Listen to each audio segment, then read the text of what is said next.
Welcome one and all for another episode of Karate Corner. We are moving right along these Seagal movies, and today's is surprisingly entertaining.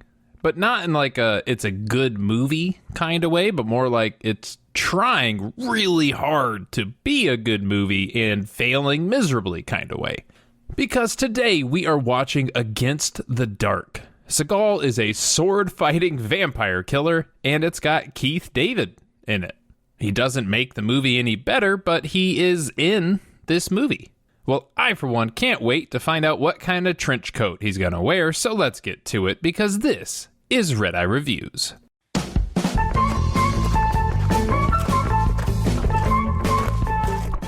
There really isn't much to say at the top of this video. It came out in 2009. It's a complete knockoff of the book I Am Legend, and I do mean the book. Because the movie with Will Smith is very different from the book, but if you have read the book, you're probably going to see some blatant plagiarism. And if you haven't, I'm going to explain it to you later anyways.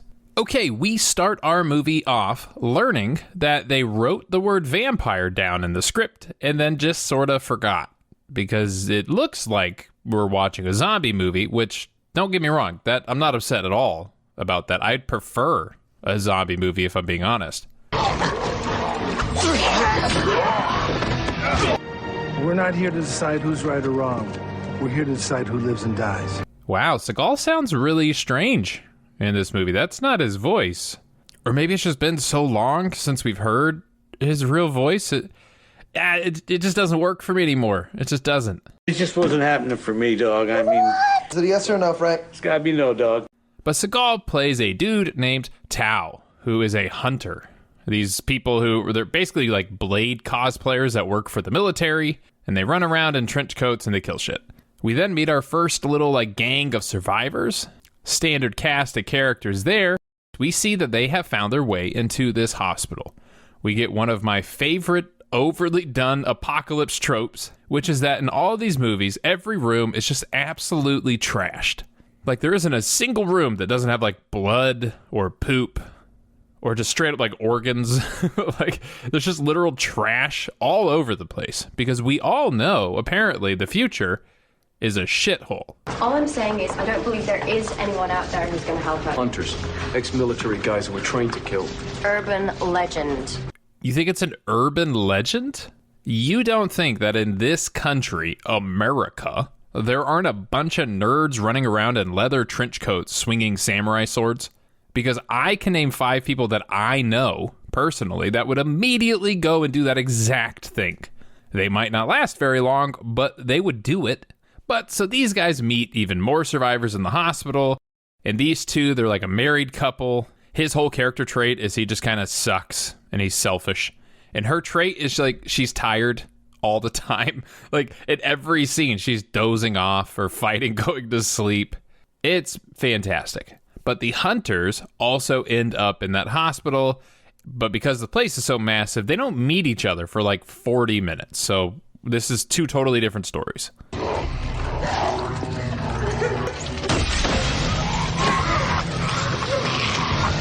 Hey, so okay. Are you alone? You had to go through the glass? Dude, the door was open. Also, no, don't go over there. Dude, horror movie 101. Crying person in a hospital gown? 100% a monster. Every single time. So again, because they're all singular traits, this dude is a stoner drug user. Like the movie starts, he finds pills and then he takes them and then he's just high for the whole movie. But he goes to the bathroom. All the doors are locked, which I don't know why that bothered me, but why would they be locked? They're bathroom stalls. You lock them from the inside and no one's in them. So I don't know. But then the selfish, I trust nobody guy, he shows up, they chat a little bit, and then a zombie vampire attacks from inside of one of them. So maybe that's why it was locked. Maybe the vampire's taking a poo. We don't know. But don't worry too much. They get away. They lock them in there. They don't get bit because the damn thing forgot it had teeth. Oh, and real quick, the plot of this movie. So the gang wants to get out of the hospital that they all willingly entered at the beginning of the movie. So they all showed up. They walked away from where they got into the hospital, forgot, I guess, how they got in, and now they all want to get out. but the emergency generator is going to shut off soon. And when that happens, there's crazy security doors that close and lock everybody in here, because that's what hospitals do, I guess. I'm not a doctor, so who the hell knows? But apparently, emergency power just means bad power. Because not only do the lights flash and flicker all the time, but they pop, like audibly pop. I don't know why they would do that. But moving on, we see Keith David. Yeah, he and some military bros are like, the containment of the area is the most important thing. So we should blow up the entire town and kill everything inside. But sir, we literally just sent those wannabe Blade Comic-Coners in there. Should we get them out first? No. This makes it more exciting if we feel rushed to blow the place up to create some tension in this movie. So for no reason, they're starting the plan on bombing the place. But back at the hospital, which, real quick, has the most evil logo I have ever seen for a hospital. I would not go to that hospital. But we do get the most random scene ever. What is that? I'll check it out. Careful, Ricky.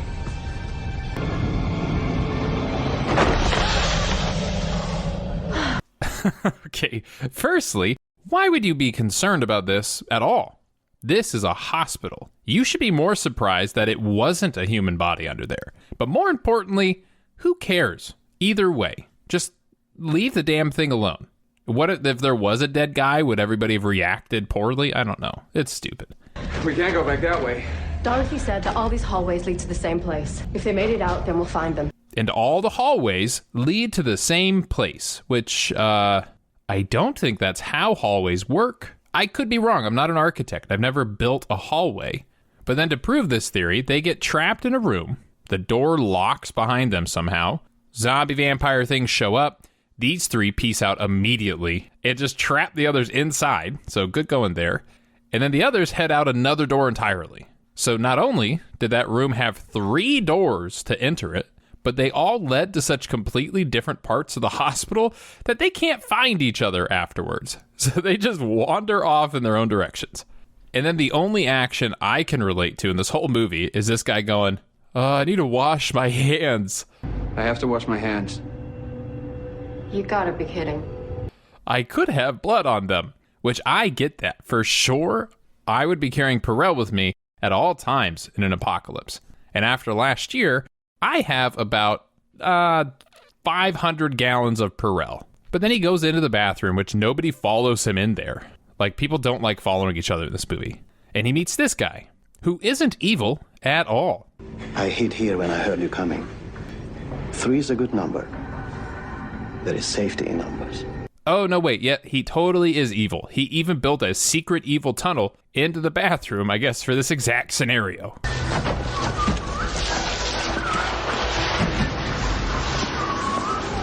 Oh, yeah. Even more entrails.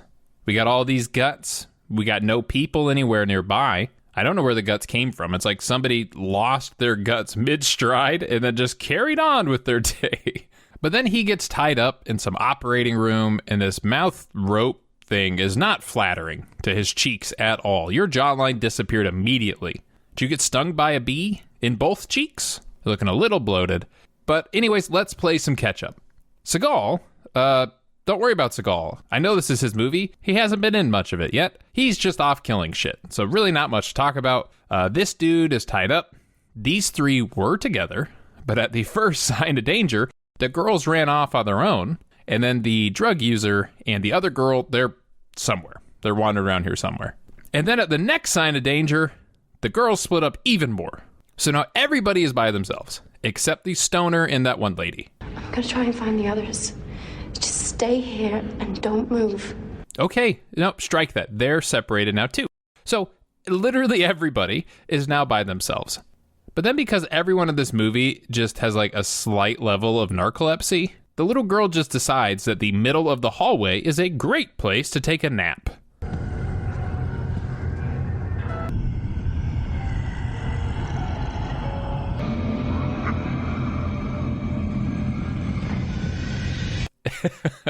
Are you telling me that there are vampire pedophiles in this world? Well, I don't like drinking blood, but I got some candy in my pocket for you. Ugh, what's wrong with me? But then she gets saved by Seagal. Finally, he has come out to play. Who are you? My name is Tao. Hell yeah! His name is Tao. Is that okay with you? You could tell he's a badass by the music that played. But they then bring this girl with them. They run into the other girl. So now at least 2 of them are together. Oh, and then this guy shows up.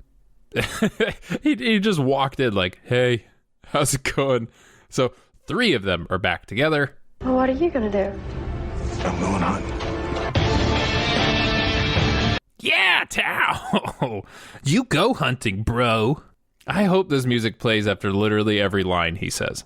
Oh, and we cut to the stoner who fell asleep in the stairwell. Yeah, he was just passed out, hanging out, you know. She finds him, wakes him up. So everyone is accounted for. Oh, well, except Ryan Reynolds from Just Friends. He is still tied up. Quite a cheeky situation you got yourself into. So the blonde girl and the stoner, they find the mannequin wing of the hospital because mannequins. You know, we need mannequins as doctors to practice our doctoring skills on.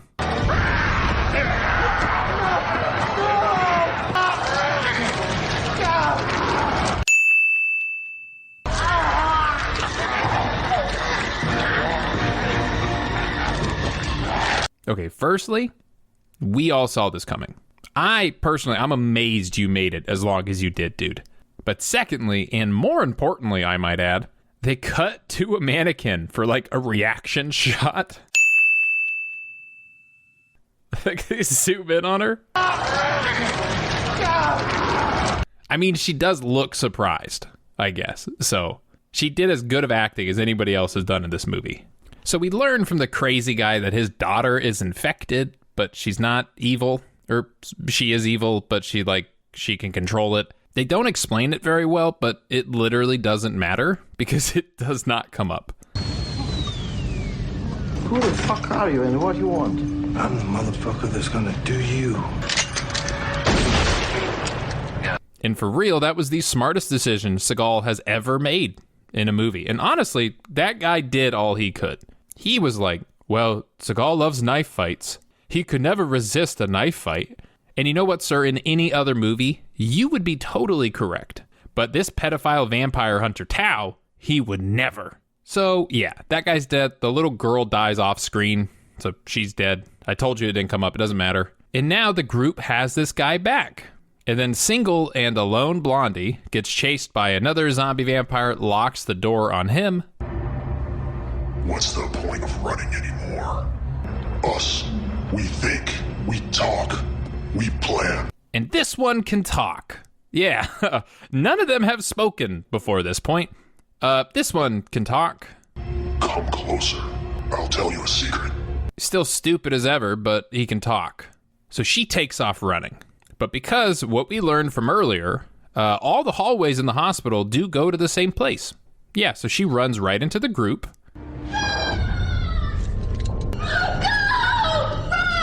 And she says run. But let's be real. Seagal, he doesn't run.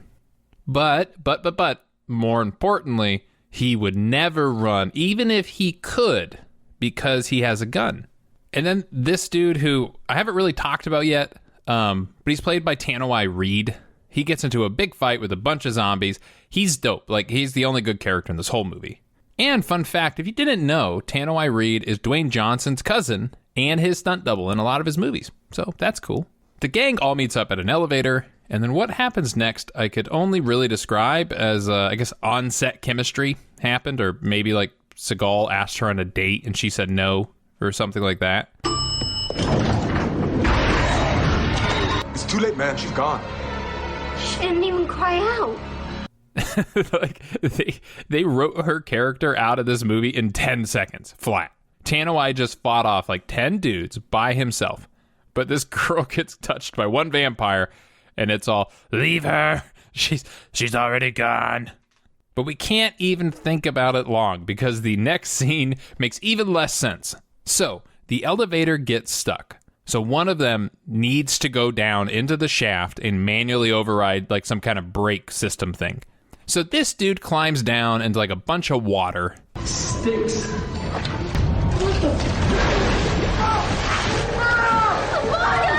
And yeah, there was a vampire waiting under the water in an elevator shaft. Okay, I could buy the vampire that just like posts up in a bathroom waiting for peeps, or even the one that climbs up into the rafters to hide. Sure. But inside a flooded elevator shaft and under the water? Like, fine. Okay, we're going to move on. But then the guy dies like very quickly. He drowns in like 2 seconds flat. They kill the vampire. And then the elevator just starts working again. Dude, he didn't even do anything down there. Did you have to sacrifice somebody to like the elevator gods to get it to work? Because that's all that happened. All that happened was he died and then the elevator moved. All right, let's go. But they go out into the hall. More vampire things show up. The other lady hunter gets bitten in the neck. And Seagal puts her out of her misery, very practically. He stabs her in the stomach. Not practical at all. Dude, that would kill her so slowly.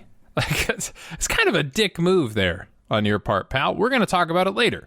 And if you're wondering, the military has also decided to pull the trigger on bombing the whole place. So they start that off. Again, their entire part of the story doesn't matter. It has zero impact. Nobody cares. But now the survivors and the hunters have met up again, and then they split again, and the hunters themselves are separated too. Just god damn it, like stay together, please. It really isn't that hard. Just be next to each other. Okay, so up till this point, a lot of people have died in very, very dumb ways. By getting stoned and tripping into a mannequin factory, drowning in an elevator shaft, just getting killed by your boss, which I think we can all agree was not needed. But then we're going to top all of that because this happens. It's okay. Amelia. He's just a child. He's all right. Why would you do that? You put your hand on a strange child's face who, by the way, is alone in a vampire-infested hospital. You then turn away from him. Maybe try a little harder to be stupid. So they leave her behind. They're like, she is so dumb. She's dead anyways. She's out of the group. And then the bee allergy man, he shows up. He gets overpowered by that same small child. Seagal shows up, saves the day, and then the very next scene, they're all separated again. They all wander off. Dude, you guys suck real bad. But they do find the exit to the hospital. Everyone conveniently meets back up. And then that girl who got bit, she's a vampire now, right? So she shows up. You hunt us down like we're vermin. When it's you who don't belong anymore. Oh, please, lady. You've been a vampire for like 5 minutes. Settle down on the oppression talk, okay? But they get out. The military bombs the place afterwards. So like I said, that didn't matter at all. And the movie is over. And it was a hell of a ride. But let's move on over to Redeye Reacts. This used to be the entrance to the chapel. Jesus. Amelia. What? Whether we take the Lord's name in vain doesn't mean a goddamn thing anymore. Ooh, you're so edgy. What is this? What is it? Oh, I know exactly what it is because I've done it too. Yeah, you start writing from left to right thinking you have tons of room to write your message. But then you get halfway into that second word and you're like, shit, I am running out of room fast. Write smaller and just like put things underneath it.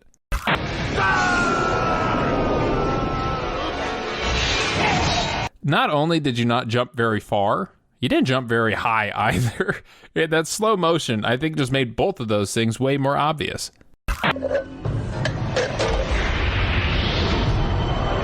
Somebody threw away an arm.